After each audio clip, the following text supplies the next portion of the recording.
ছাগলটা দেখছস নাকি? অবশ্যই দেখছি, দুগা বাচ্চা কেন? হ্যাঁ, একটা কালা একটা লাল। নদীর পাড়ে দেখছি, কিন্তু আপনার ছাগল তো খুব বিপদের মধ্যে আছে। কি হইছে? কুত্তা আপনার ছাগলের লই টানাটানি করতেছে, আর যদি বেশিক্ষণ দেরি করেন তাহলে কিন্তু হারামের পেটে হালাল চলে যাইব। আরামের পেটে হালাল কি হয় ভাইয়া? আর হাগল বুঝে কুত্তা হারাম না, ছাগল তো হালাল, তো হারামের পেটে হালাল চলে গেল না সাবিদর।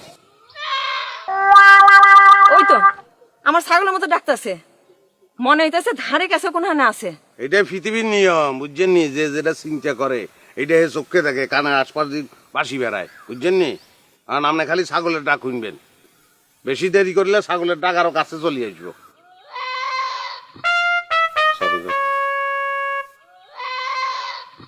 মজুরে, আমার ছাগল তো কাছেই আছে। তো আমি কি বললাম আপনারা তো বললাম ভাবি, যত দেরি করবেন ছাগল তত কাছে চলে আসবে, বুঝছেন নি? আপনি খালি ছাগলের ডাক শুনতে থাকবেন।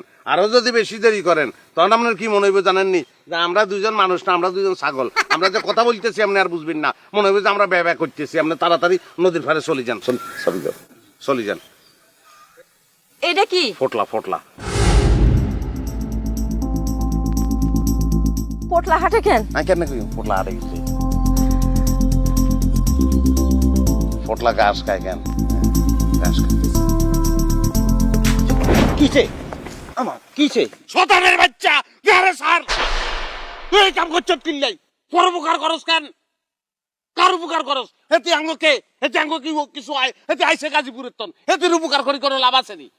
আপনার ছাগলে ঠান্ডা লাগছে, হাতে মুখ দি ফেনা টুনা বাইর করে মরি যায়, হাতে ডাক্তার ডাকি আনছে, ডাক্তারের ওষুধ দিচ্ছে, বলছে চাদর দি পেঁচাই দেখতে, হাতের বাড়িতে হাতে তোর চাদর যা খুশি তাই হয়ে যাক, আর দরকার নেই তোর 500 টাকা নিছিস, তুই ডাক্তারে দিচ্ছিস, এই টিয়া হাতে তোর আদায় করে তুই ওনারে দিবি। 500 টাকা দে, 500 টাকা দেন, টিয়া দেন 800।